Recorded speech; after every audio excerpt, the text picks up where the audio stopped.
swing trading gets enabled at such times. See, there are several things which happen in the market. कभी market enable करता है कि भाई आप bye and hold में बैठे रहो, जैसे 2023-24 में हुआ. कभी मार्केट ये बोलता है कि आप सिर्फ ट्रेडिंग करो, वो भी डे ट्रेडिंग ही करो, तो buy sell within the day, buy sell maximum today tomorrow. अब कभी स्विंग ट्रेडिंग और पोजिशनल ट्रेडिंग, इसमें फर्क क्या है? Swing trading is few days, positional trading could be a couple of weeks. तो धीरे से अभी swing trading is getting enabled, and तो थोड़ा सा स्विंग ट्रेडिंग की तरफ जाइए तो आई थिंक थोड़ी कमाई और होगी. और जहाँ पर डे ट्रेडिंग करना है ज़रूर करिए, बट स्विंग ट्रेडिंग का भी सोचिए. माहौल वैसा है करंटली, और वो बने रहे तो ये धीरे से पोजिशनल ट्रेडिंग की तरफ भी जाएगा.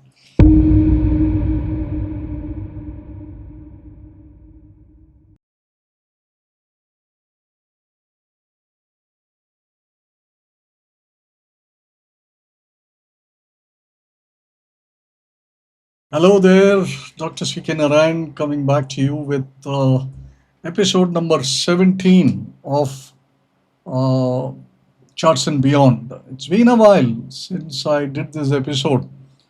वो क्या है कि मैं रुका हुआ था कि मार्केट कहीं कुछ चेंज होगा, बदलाव आएगा, ब्रेकआउट देगा, कुछ ना कुछ इवेंट करेगा जिसमें बोलने के लिए कोई साधन न रहे. But what has been happening कि अभी it's been 20-25 days on the bank nifty and nearly about 15-16 sessions on the nifty कि मार्केट तो एक रेंज में ही फंसा पड़ा है. तो मैंने कहा चलो let us do an episode anyway and look at data as things are standing today. क्योंकि there are things which are happening all right, but getting captured on the chart slowly, क्योंकि सब धीरे धीरे हो रहा है, राइट. ऐसा नहीं कि धीरे धीरे होने से कोई अपॉर्चुनिटी नहीं मिल रही है मार्केट में. स्टॉक वाइज तो plenty of opportunities are there. ये बात मैंने कही थी before when I did my last episode number 16 कि स्टॉक स्पेसिफिक काम करना पड़ेगा, and that is pretty much where we had left it, right. So given that as a situation, let us go and see ki what is the situation that we are now in. And यहाँ पर अब अभी if you will see it, where are we now as far as the situation is concerned, and we will have to take a look at the charts as it were, and we'll have to look at what is the situation where we will go to the uh, what shall I say, the situation both in Nifty and Bank Nifty. चलो देख लेते हैं. तो this is the situation now with the indices and I have overlaid the Gann angles. तो यहाँ पर आपको एक डिस्टिंक्ट डिफरेंस तो नजर आता है, विच इज दैट निफ्टी जो है which is on the left side, ये गैन एंगल की रेजिस्टेंस में जकड़ा हुआ है.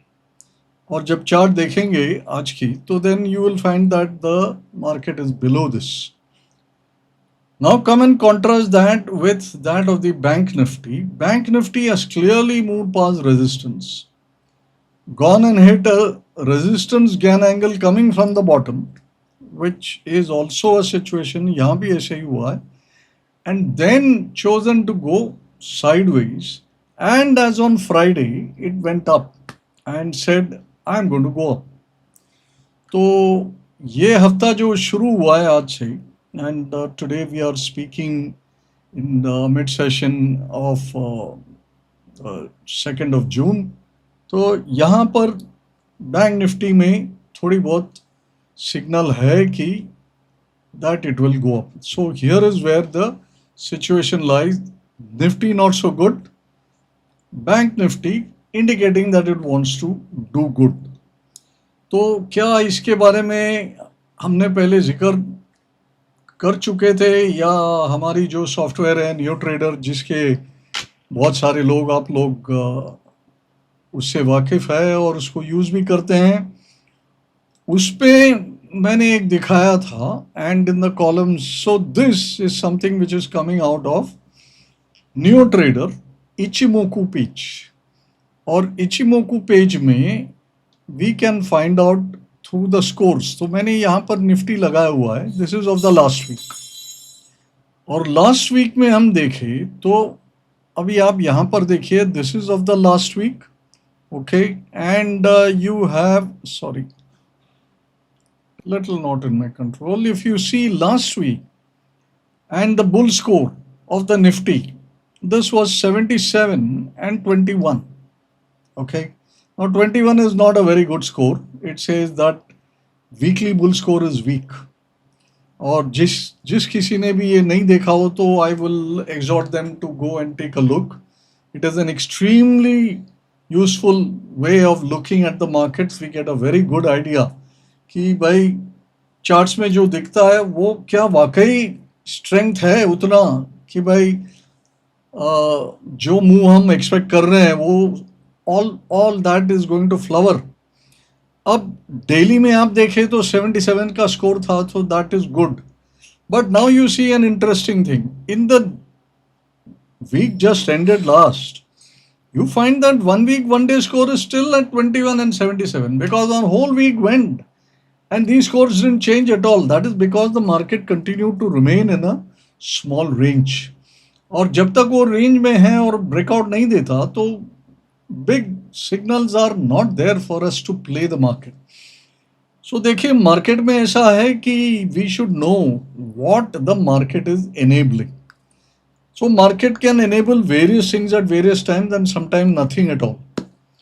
तो मार्केट या तो इंट्राडे ट्रेडिंग को एनेबल करती है, तो इंट्राडे स्कोरिंग जो है, जो आप अगर यहाँ पर देखेंगे प्रीवियस हफ्ते में, वो 28 और 21 थी, ठीक है। सो ये 28 और 21 में intraday trading was also not being enabled. अब ये 1 day score was good and 1 day score had reached, but वो भी रुक गई for the whole week, it did not change. But यहां पर क्या हुआ, ये जो बुल स्कोर है for intraday trading, that started going up in the 30 minute and in the 60 minute. And when it started going up in the 30 minute and the 60 minute, it said that day trading was getting enabled. तो when day trading is getting enabled और 30 minute पे bull score हो गया 84 और 60 minute पे bull score हो गया I think about 42 और 54 और something like that, it was also better. Then it set in the last week कि भाई थोड़ा सा डे ट्रेडिंग कर सकते हैं, हालांकि higher signals have not improve, ठीक है। अभी बेरिश तो मार्केट हुआ नहीं, तो अपने को शॉर्ट करने के लिए तो कोई सिग्नल तो था नहीं। बट इसके विपरीत आप बैंक निफ्टी में देखिए, बैंक निफ्टी में आप देखें तो ये all signals were very strong. Your 30 minute, 60 minute score was 77 for bulls. All score for bears remained at 0. That means bank Nifty में आप शॉर्ट करके कमाते नहीं थे डायरेक्शनल, ठीक है। शॉर्ट करके आप ऑप्शन में कोई कमा लिए इंट्राडे में, वो अलग चीज है। ये तो मैं डायरेक्शनली बात कर रहा हूँ। Because of this, Bank Nifty directional shorts were not on, directional longs could be on. तो इसका क्या मतलब होता है, when you get a score set like this, it means that when it falls near support, Bank Nifty especially was on a buy mode. तो अभी what did we get? One thing we got here was that Bank Nifty was trading better. So every time it fell and made these small forays to the downside, you see it has always bounced back. It has always bounced back. Lots of lower shadows. That means with the scoring in the way it was, जो मैंने बताया आपको 77 और 84 का जो score था, उसमें all forays into the lower side should be used to buy. So this is one way that Neo Trader can help you decide A, which is the index to play, B, which is the direction to play and how are we going to play it. तो मेरा focus यही है और मैं बार बार ये कह भी चुका हूँ कि नियो ट्रेडर आपको अपना चार्ट रीडिंग को मजबूत करा देगी. How to read charts better, that is the goal of new trading. Okay, and by converting it into the form of the scores and showing you that bear scores में कोई दम ही नहीं है. जब बेयर स्कोर्स में दम नहीं है तो आपको बेरिश काम करना बहुत ज़्यादा रिस्की है. कोई न्यूज़ बेस में कहीं ना कहीं कुछ घट जाए, वो कोई गैप हो जाए, वो सब अलग बात है. बट सस्टेन्ड वे में विद हाई ऑड्स आप डायरेक्शनल काम बेरिश में काम कर पाए, ये एक थोड़ा सा मुश्किल है. So this was the lead up to this week where it said bank Nifty is good. तो चार्ट में इट सेड बैंक में ब्रेकआउट की संभावना है और Ichimoku score line is saying that it is good. अच्छा, तो जा करके एक कुछ और एविडेंस देखते हैं, और वो कुछ और एविडेंस में क्या है अपने पास, ऑप्शंस की कंसंट्रेशन. अब ऑप्शन की कंसंट्रेशन यहाँ पे देखिए, ये अलग अलग कंसंट्रेशन में आपको दिखा रहा हूँ. ये है Nifty on the right side और ये है बैंक निफ्टी. अब आप ये ऑप्शन की बिल्डअप देखिए. बैंक निफ्टी की बिल्डअप बहुत इंटरेस्टिंग है. दिस इज 56,000 और 56,000 से लेकर के सारे पुट बिल्डअप है. मतलब almost into the money, first strike into the money, क्योंकि इसका क्लोजिंग था 55,755. That means 56,000 strike was in the money. It was the first in the money strike. वहां पर भी पुट की सेलिंग है. उसके बाद also you are having put shorting. Put shorting का मतलब है कि बैंक निफ्टी में जो ऑप्शंस में खेल रहे हैं उनका क्लैरिटी था थिंकिंग में कि बैंक निफ्टी में कुछ बढ़ोतरी आ सकता है ये वीक में. इन कॉन्ट्रास्ट टू दैट आप यहाँ देखिए कि निफ्टी में 26,000 के जो कॉल है, that is where you are actually getting a lot of concentration. So you are having concentration at a higher strike, that means that is functioning as a resistance. People are not really expecting. और ये जो put short है वो काफ़ी नीचे है 24,000 में, 24,000, and we have closed at 24,788. The big put build up is only at 24,000. So people are not so sure कि बैंक निफ्टी में निफ्टी में बहुत ज़्यादा तेजी है. हो सकता है कि निफ्टी गिर के बढ़े, और अगर बैंक निफ्टी चल देगी तो फिर वो पावर रखती है कि निफ्टी को खींच ले, because around 30-35% weightage in the Nifty as you know is from the bank Nifty. तो दिस वाज वन. अच्छा, तो इसके आगे मैंने क्या करा, I went and looked at something else. I went and looked at all the indices. ठीक है, ये है bank Nifty, Nifty fin Nifty, mid cap Nifty, Nifty और निफ्टी नेक्स्ट 50. इसमें हाईएस्ट स्ट्राइक्स, यहाँ पर कॉल और पुट के हाईएस्ट स्ट्राइक्स है. तो ये आप देखेंगे तो highest strike for call is 56,000, highest strike for put is 56,000. तो देखिए बैंक निफ्टी वापस थ्रू ऑप्शंस के माध्यम से फिर कह रहा है कि भाई ये तो कोई मूवमेंट देखे ही रहेगा, या तो ये मूवमेंट में फेलियर हो जाएगा because if it falls below this. अभी चल रहा है 55,925 at the time of recording. This is gone above also, 56,180 होके आया, तो ये एक्सीड भी हो गया. तो हम ये चाहते हैं कि जब भी कॉल स्ट्राइक एक्सीड होवे या पुट स्ट्राइक एक्सीड होवे तो वहाँ पर क्या है, थोड़ा एक्शन इग्नाइट हो जाता है, क्योंकि वहाँ पर जो शॉर्ट लॉन्ग है वो लोग का पोजीशन थोड़ा अनफेवरेबल हो जाता है या तो फेवरेबल हो जाएगा, और वो लोग की नई पोजीशंस आते हैं मार्केट में, या to either to hedge it or to take it further, etc. So I think there is a very good chance, because bank nifty current prices are very close to crossing this. मुझे लगता है ये week में हमें bank Nifty और bank related stocks में concentration करना चाहिए. और निफ्टी में आप देखेंगे 26,000 और 24,000, यही बात मैंने बताई. तो दिस इज टू वाइड. तो निफ्टी में इतना उम्मीद ना करें कि बड़ी मूवमेंट आएगी. अब 24,000 से 26,000 जाने के लिए तो बहुत समय लगे. हो सकता है कि as the week unfolds this 26,000 में either come down or this 24,000 may come up. All that will happen. That is the thing active traders have to track. But as we stand on Monday afternoon, this is the situation. अन्य indices की मैं इतना जिक्र नहीं कर रहा है, but you will find that situation is not very different. 25,500, 27,500 12,000, 14,000, 60,000, 68,000, इसमें सब मतलब ही नहीं है। What is most interesting is bank Nifty. तो बैंक निफ्टी पे ध्यान रखें, बैंकिंग स्टॉक पे ध्यान रखें, उसके बाद जो फिनेंशियल स्टॉक्स आता है उस पे ध्यान रखें। और बैंकिंग में अधिकतर अभी जो एक्शन हो रहा है वो पीएसयू बैंक्स में हो रहे थे, ठीक है। पीएसयू बैंक्स में काफ़ी एक्शन था। और अभी प्रॉब्लम यह है कि पीएसयू बैंक से बैंक निफ्टी को बहुत ज़्यादा अपवर्ड पुश नहीं मिलता, फ्यूल नहीं मिलता। बैंक निफ्टी को फ्यूल मिलता है प्राइवेट बैंक से। अच्छा, वहाँ पर HDFC bank is decently position, लेकिन आज उसमें अभी तक कोई मूवमेंट नहीं आई। आईसीआईसीआई बैंक में मूवमेंट नहीं आई। Kotak bank has drop down into support, but Kotak bank has not really moved up from support. हाँ, तो प्राइवेट बैंक से ये दो बैंक्स पे ध्यान रखें, एचडीएफसी बैंक और कोटक बैंक, ये दो प्राइवेट बैंक्स है। ये अगर चलने लगे तो बैंक निफ्टी में करंट आएगी। अच्छा, पीएसयू बैंक्स में से स्टेट बैंक का अच्छी वेटेज है, आईसीआईसीआई बैंक वगैरह है which is also high weightage, but ICICI bank is not showing that sort of strength on it's individual chart, ठीक है। तो इसलिए मैं उसका जिक्र अभी नहीं कर रहा हूँ। आगे होगा तो उस पर मैं कोई ट्वीट डाल दूंगा या कोई मेरी इनसाइट की कॉलम में लिख दूंगा, उस पर ज़रूर ट्रैक रखिए। हाँ, जिसने आज तक मेरी इनसाइट्स की कॉलम नहीं पढ़ी हो, जा करके cknarayan.com वहाँ पर देख लीजिए। It is free to read, all you have to do is just register and you will get free access and you can read this every day. मेरे जो टीम मेंबर्स है वो लोग भी वहाँ कई सारे स्टॉक्स और सेक्टर्स के बारे में पोस्ट करते रहते हैं। So you will always find something interesting to read in that insights page on cknarayan.com। तो यहाँ पर ज़रूर विजिट करिए।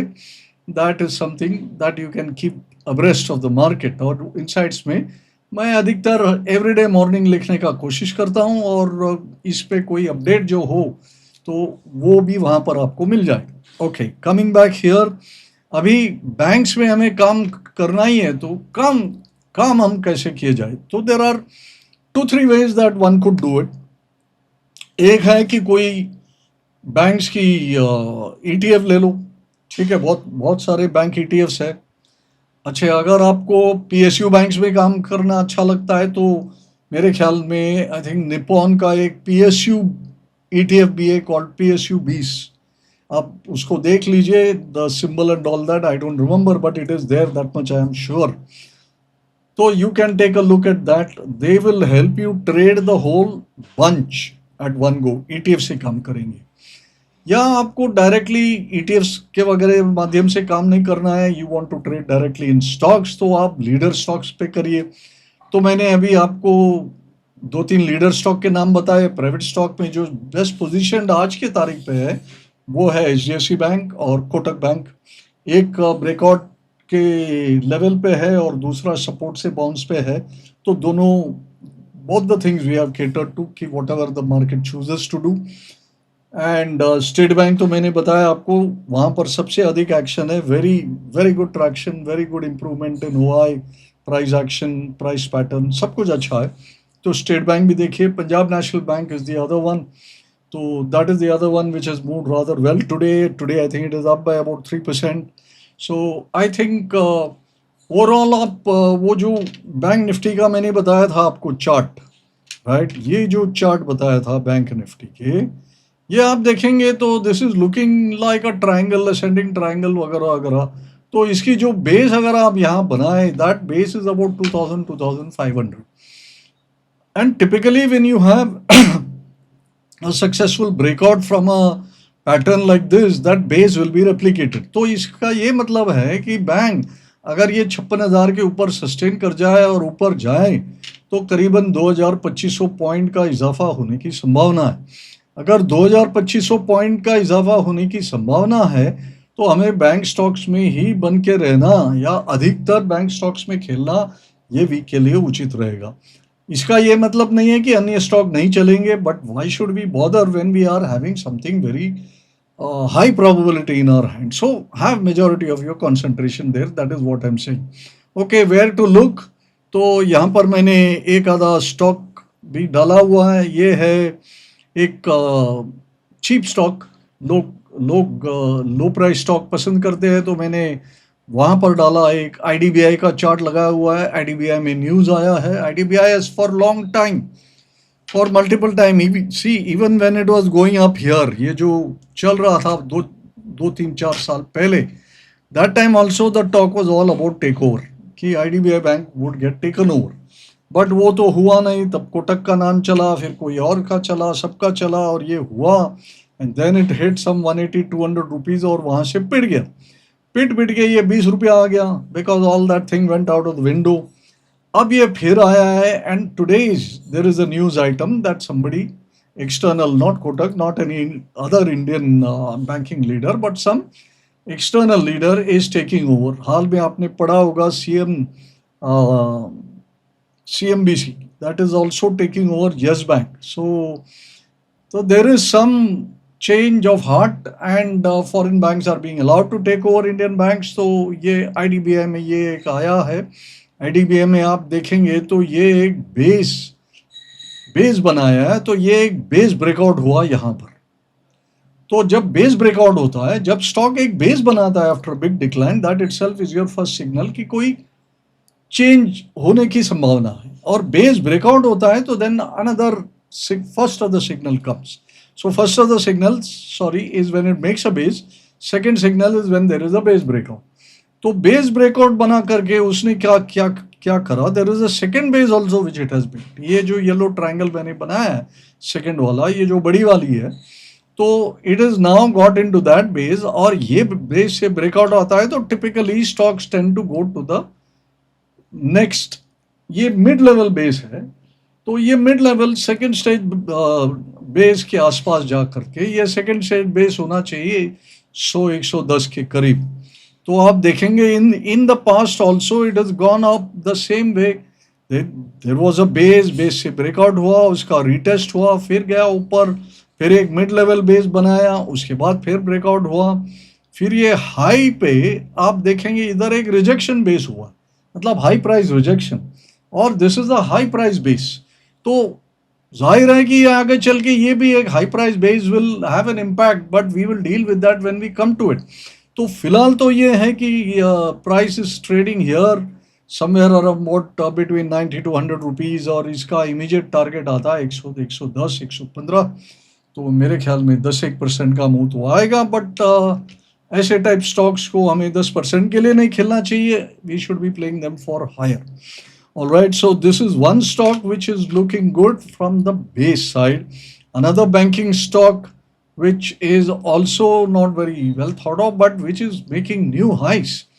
तो हमें हर तरीके का स्टॉक में ध्यान रखना चाहिए, ठीक है। एक तो मैंने बताया, आप ETF से खेलिए, या लीडर से खेलिए, या फिर मिक्स ऑफ द टू कर लीजिए, ETF भी कर लीजिए और लीडरशिप भी कर लीजिए। अगर लीडरशिप वगैरह काम करना है तो आप फ्यूचर में काम कर लीजिए, अगर आपको डिलीवरी का काम करना है तो मिक्स ऑफ स्टॉक कर लीजिए। तो एक मैंने बताया आपको IDBI, वैसे बहुत सारे स्टॉक्स मिल जाएंगे, वहाँ पर पैटर्न भी मैंने एक्सप्लेन किया। ये सिंपल पैटर्न है टू फॉलो, ये स्टैन वैनसिंग का बुक पढ़ लेंगे तो आपको समझ में आ जाएगा, बहुत ब्यूटीफुली एक्सप्लेन कर चुका है वो। So I think these are the things that even somebody very lay, very new to technical analysis will be able to do also। तो ये एक चार्ट है इंडियन बैंक की। इंडियन बैंक में देखिए ये मोमेंटम भी शानदार है एकदम superb, when it is it is above zero, it is above its moving average, it is in the green, all of these are happening, so it is outperforming the banking sector, it is outperforming। मैं ये सारी चीज़ को Nifty mid small से compare करता हूँ, क्योंकि that is the broader index. एक Nifty है which is all the large cap, तो जब भी हम मिड स्मॉल कैप स्टॉक्स की बात कर रहे हैं तो उसको कंपेयर करना चाहिए either with the mid cap index और अ स्मॉल कैप इंडेक्स और अ mix of the two which is mid and small 400 index. तो उसके साथ मैंने कंपैरिजन करा है बिकॉज इट इज़ ग्रीन, ये रिलेटिव परफॉर्मेंस भी ठीक है। और यहाँ पर आप देखेंगे तो एक बहुत बड़ा बेस था इसका इंडियन बैंक का, ये भी वो चला था ऊपर जब PSU की दौड़ चली थी 1-2 साल पहले, फिर big decline, again got into the base. अभी इसके बाद देखिए कितना टाइट बेस बना रहा है, ये ब्रेकआउट दिया, टाइट बेस बनाया, टाइट बेस से ब्रेकआउट दिया, फिर ये ब्रेकआउट दिया, यहाँ पर फिर टाइट बेस बनाया, उससे भी ब्रेकआउट दिया। ऐसी जो टाइप की मूवमेंट आती है ना, this is the best movement, and that shows that there is consistent accumulation going on in the stock, and these are the kind of stocks that one should have in the portfolio. And you can take note of these kind of patterns, and then try to get them into your portfolio. There are many stocks which will be showing patterns like this. So I'm just using today's setup of the market, which is saying that banking should perform. And we came to that conclusion from Bank Nifty. Then we looked at the derivative position, that also confirmed it. Now we are looking at some of the stocks, etc. So that is done. Now we can move on to some other topic. And in that topic, we will be looking at what the FIs are doing. क्योंकि उनका जो activity है उस वो अहमियत रखते हैं. तो चलते हैं एफआई क्या कर रहे हैं वो देखते हैं. अब एफआई में ऐसा है, it is not looking very good news. On the one hand, we have been saying that FIs have turned buyers. Yes, in cash they have turned buyers. But look what they are doing in derivatives. आपको ये chart याद होगा, मैंने पहले भी दिखाया 2-3 time. एक बार मैंने दिखाया जब भी वो शॉर्ट्स डीप बिल्ड हो गए थे, 3 लाख 3.5 लाख कॉन्ट्रैक्ट शॉर्ट हो गए थे. फिर वो शॉर्ट्स वगैरह वगैरह करके स्क्वायर अप करते आए, तो वहाँ पर अपना टर्न डेट वगैरह आया और we were able to catch the bottom 27 जनवरी का, याद हो तो. फिर उसके बाद फिर और एक बॉटम हमने कैप्चर किया. ये सब यही सेम सेट ऑफ इंडिकेटर्स. अभी आप देखिए ये वही चार्ट है एफआई इंडेक्स फ्यूचर की एक्टिविटी. और एफआई इंडेक्स फ्यूचर की एक्टिविटी आप देखो तो I am not happy with this. Okay, ये क्वांटम बहुत बड़ा नहीं है, but look at the consistency of. अभी around 80,000 plus contract they are become short. They are gone into plus. Okay, इसके पहले के आप देखेंगे तो they had actually gone into plus. So we had gone into net positive for index future long, but वहाँ से फिर quickly that has got reversed. अभी प्राइजेस में इतना कोई गिरावट आया नहीं है, अभी भी वहाँ पर थोड़ा सा घूम रहा है. But internally you are seeing that FIs are creating short positions. ठीक है, प्राइस डैमेज इतना नहीं है, but this is something that we should take note of, right, कि ये भी एक हो रहा है. तो अपन थोड़ा संभल के काम करें, क्योंकि F I still a factor, right. They are not to be written off. अपन उसको नज़रअंदाज नहीं कर सकते. तो ये अपने को ध्यान में रखना चाहिए. तो यहाँ पर सॉरी ये क्या था, ये वो इंडियन बैंक का चार्ट था, फिर आ गया. वो मैंने आपको दिखाया था, इंडियन बैंक के चार्ट दिखाया था. ये भी विद द ज्ञान एंगल्स मैंने आपको फिर दिखाया. So this kind of became a duplication of the chart, तो दिस बिलोंग्स देयर. वो ऊपर नीचे हो गया. तो एफआई वाली बात जो नोटेबल फैक्ट था वो मैंने बोल दिया है. But not to get too enthused with FI figures which are becoming positive in the cash side. That is good, absolutely. We also clearly welcome it. But let us also take note of the fact that they are going short on futures. Acha. Now we can move on to one more thing. Suddenly ये जो news आया, जब भी अपन sectors के बातचीत जो कर रहे हैं, तो ये सडनली न्यूज़ आया, अपने ट्रम्प साहब जो है वो फिर अपने मुंह खोल करके कोई नई एक प्रॉब्लम खड़ा कर दी. विच ही सेड कि स्टील, एल्यूमिनियम, ये सब में वो टैरिफ जो है 25% से 50% करा देगा. And this came out of the blue, and this is the Nifty metal chart index. तो मुझे लगा था कि आज साल मेटल तो पिटेगा बहुत बुरी तरह से, बट हालांकि metal index has not really gone down. तो इसका क्या मतलब निकाले कि भाई लोग अभी थक गए ट्रम्प साहब से, उनकी वाणी से, क्योंकि वो आज एक बोलता है, कल सवेरे दूसरा कुछ और बोल देता है, तीसरे दिन कोई और मॉडिफिकेशन कर लेता है. तो this frequent changes in stands by Trump I think is leading to a situation where people are not taking him as seriously as they were doing earlier. तो ये जो kind of fear थी कि that all metal stocks will simply collapse, that has definitely not happened today. It does not mean that Trump will not say something else tomorrow or somebody else will say something else tomorrow and metals may fall. अच्छा, वैसे भी आप metals देखेंगे तो एक top में consolidation है, और ये ये जो कंसोलिडेशन बना है ये वो टॉप के नीचे चल रहा है consolidation, and that is not very good. So this is a base at the bottom of the previous base. So अगर ये मेटल्स जो थोड़ी थोड़ी बहुत स्ट्रेंथ दिखा रही थी, if it has to shrug off, you see here nice bottom, ये जो वॉर वॉर वाला सिनेरियो उसको रिवर्स कर दिया था. Then this was the upward thrust last week, and then this is a slight hesitation which is going on. And now if we manage to get ourselves into this consolidation here, that is ये जो metal index है ये 9500 600 से अधिक trade होने लगे, then there is a chance that we will make ourselves up to the level of 10,000 which was the previous consolidations high. अगर उतना मूवमेंट भी हो जाता है मेटल इंडेक्स में, तो इंडिविजुअल स्टॉक्स जो है, जो लीडर स्टॉक्स है, और फॉर्चुनेटली कि खेलने के लिए मेटल्स में बहुत सारे लीडर स्टॉक्स है. टाटा स्टील, सेल, जेएसडब्ल्यू, जिंदल स्टील, ये तो सारी स्टील में हो गए. हिंडाल्को हो गया एल्यूमिनियम में, हिंदुस्तान कॉपर हो गया कॉपर में, वीडीएल तो कॉपर भी है और एल्यूमिनियम भी है और सिल्वर भी है, और you know there are so many of them. Hindustan zinc भी आ गया अभी. So there are lots of leaders to play that area. अब वहाँ पर आपको लीडरशिप पोसाता नहीं है तो बहुत सारे स्मॉलर स्टॉक्स भी है. So there is enough, but wait for metals to show you some activity, right. तो this was the other thing. तो ये मेनली मुझे ये दो सेक्टर्स कवर करना था, और उसके बाद मुझे I wanted to go to talk about something which is a little more macro in nature rather than these kind of micro things. All right.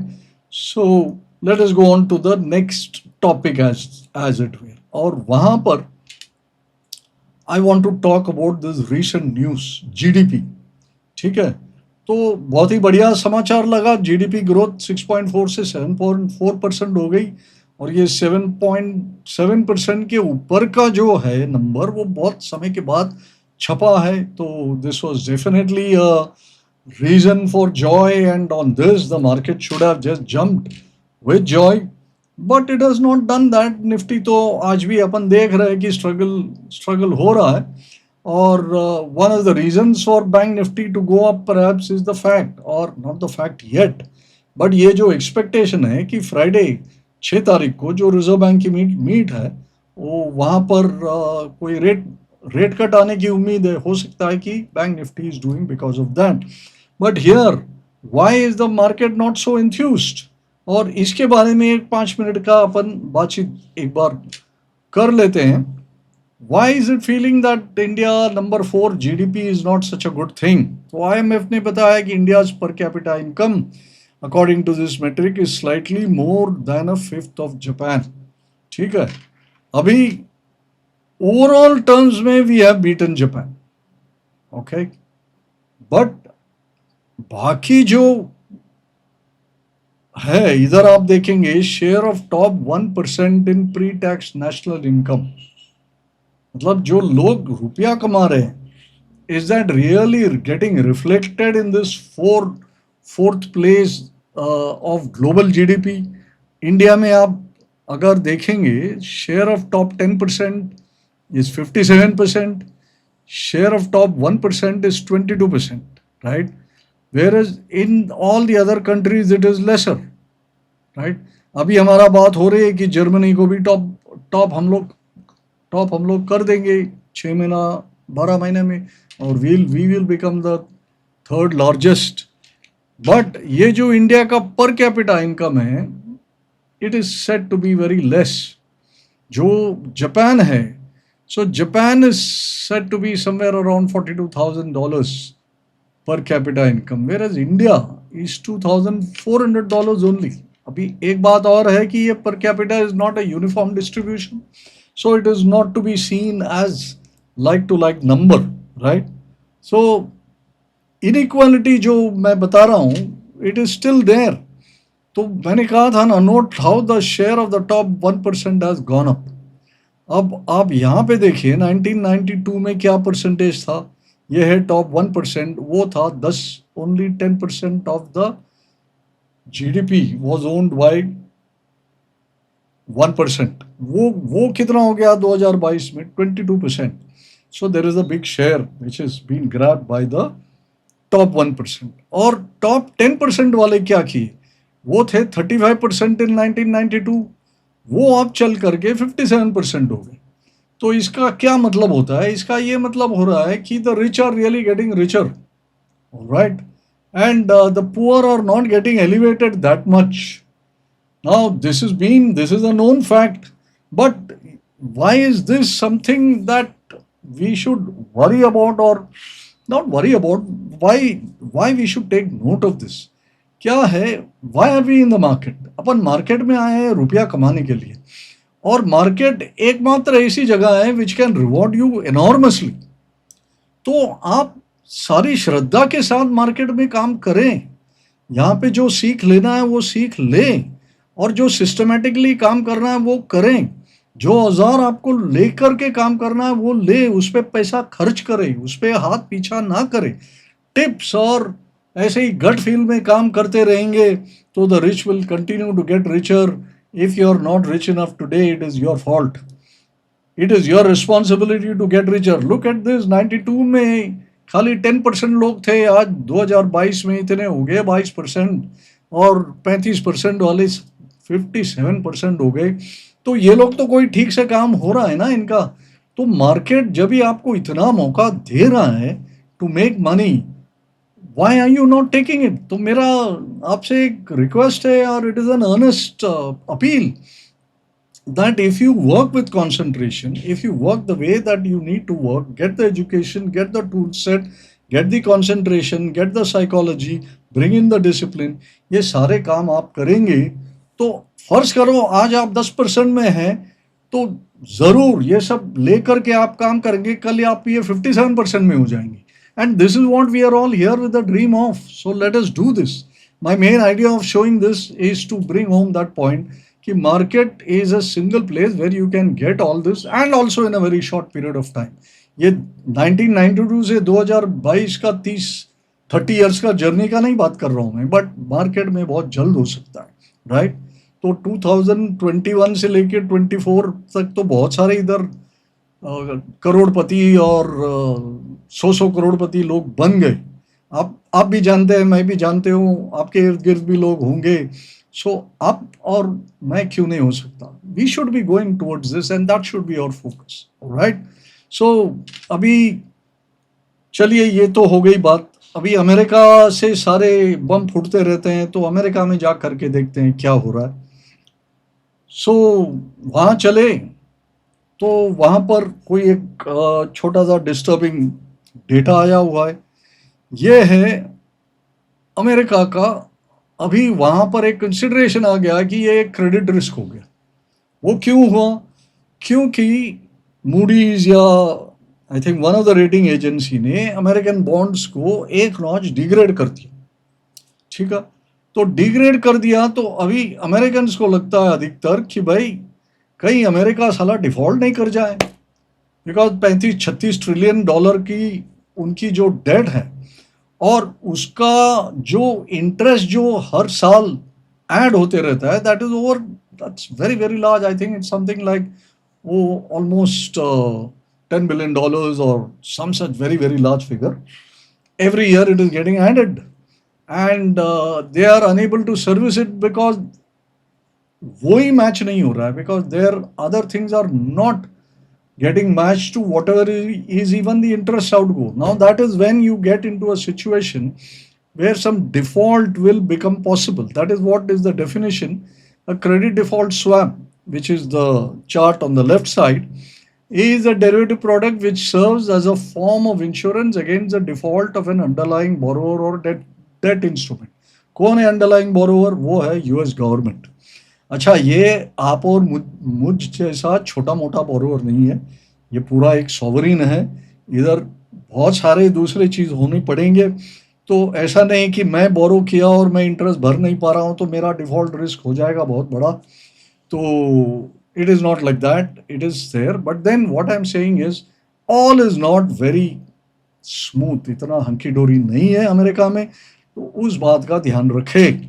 तो इसलिए मैंने ये चार्ट जो मैंने देखा था, मैं सोचा फीचर करूं इसमें और आपका जो निगरानी है उसकी तरफ आकर्षित करूं।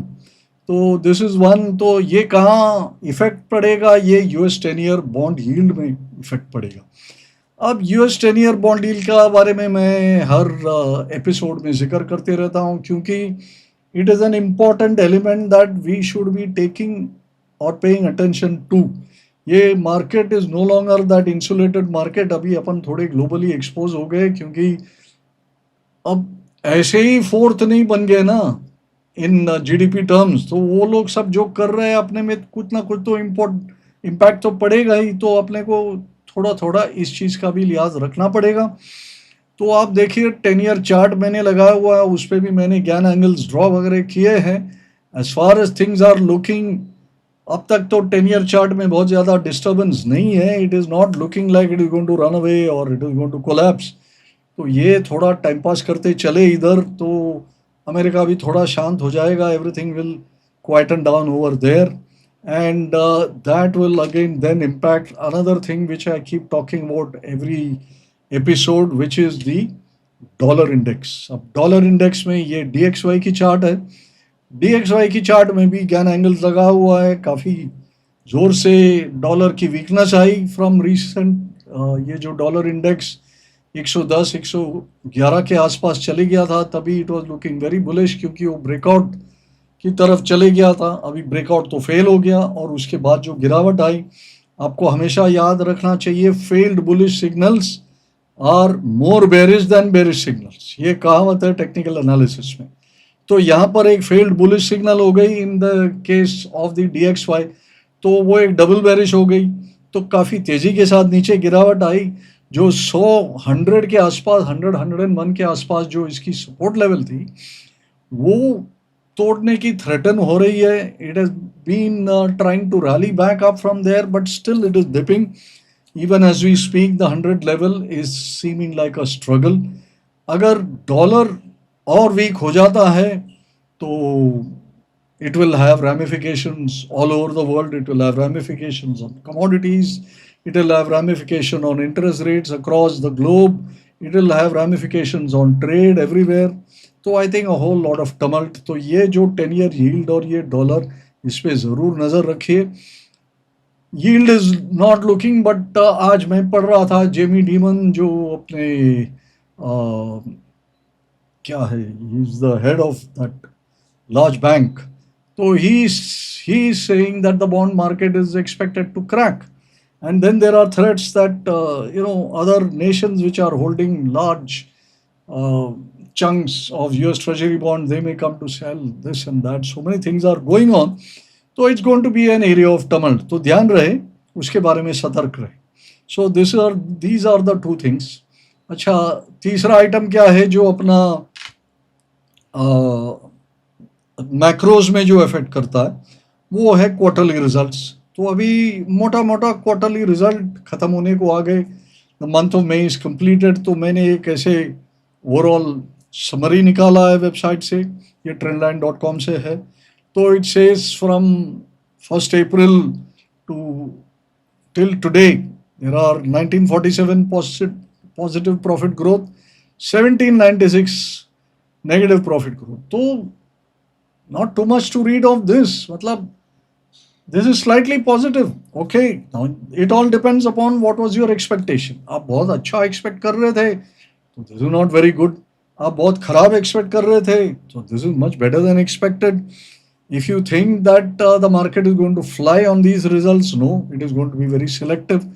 तो इससे जाहिर होता है कि market may be mixed. So these are all the macro and micro factors that I wanted to cover during this week. तो एक समरी पे आ जाते हैं। What is the thing here? Summary में देख रहे हैं कि Q4 रिजल्ट्स ये तो ख़त्म होने के लिए आए, कुछ थोड़े बहुत तो बचे रहेंगे, but most of the big ones are done. US triggers are still lurking. Why am I saying they are still lurking? Because Trump is an unpredictable man. कब उठ के क्या क्या बकवास कर जाए पता नहीं। सो बीच बीच में बॉम्ब फूटते रहेगी। अच्छा, अनसर्टेनिटी फ्रॉम बॉन्ड यील्ड्स, ये यूएस का बता रहा हूँ। Uncertainty from bond yields and dollar moves, they still persist, and the world will be watching it, and everything is connected to everything. So they'll all move together, right? अच्छा, ये जो Indo पाक tension है, operation सिंदूर, इसमें तो छाती पीट रहे हैं हम लोग, वहाँ से पाकिस्तान कुछ और बोल रहा है, तो maybe all that tension is not gone away fully, right? It's not late to rest कि अपन शांति से बैठे कि भाई चलो वॉर वाला सिनेरियो तो खत्म हो गया, पता नहीं क्या होगा, कहीं ना कहीं वो लोग भी प्लॉटिंग करते रहेंगे, अपन भी इधर तैयारी में है, ये कहाँ जा करके खत्म होगा, let us see. It's not a pleasant news. अच्छा, the only positive I can think of is that local triggers are all positive. तो लोकल ट्रिगर्स अभी लार्जली पॉजिटिव है कि अभी अपने जो जीएसटी कलेक्शन है वो भी ठीक ठाक आ गया, रिजल्ट तो ओके, सेलेक्टिवली काफ़ी स्टॉक्स थे जो अच्छे कर लिए। What is the conclusion that I would like to draw? The conclusion I would like to draw is that we should be buying dips. All right. If we are going to be buying dips, then we should wait for dips to come in. And because of the nature of the situation right now, that market is not interested to go down very much. All right. So swing trading gets enabled at such times. See, there are several things which happen in the market. कभी market enable करता है कि भाई आप bye and hold में बैठे रहो, जैसे 2023-24 में हुआ। कभी मार्केट ये बोलता है कि आप सिर्फ ट्रेडिंग करो, वो भी डे ट्रेडिंग ही करो, तो buy sell within the day, buy sell maximum today tomorrow. अब कभी स्विंग ट्रेडिंग और पोजिशनल ट्रेडिंग, इसमें फर्क क्या है? Swing trading is few days, positional trading could be a couple of weeks.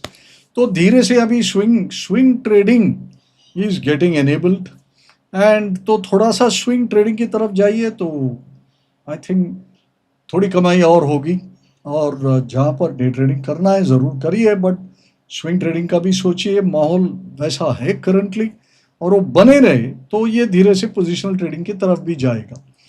Banks में अपने को थोड़ा सा स्विंग ट्रेडिंग करना है, और अच्छी तरह से पकड़ में आ गए, 56,000 के ऊपर बैंक निफ्टी चले, so then it should be something which is good, and it should lead to something which should happen fairly substantially. I told you about 2,000-2,500 points के मूव आ सकते हैं, तो ये आप देखिए। वीडियो थोड़ी लंबी हो गई है, but I had some things to convey, तो अगर आप यहाँ तक बने रहे तो thank you very much for having stayed with me till the and.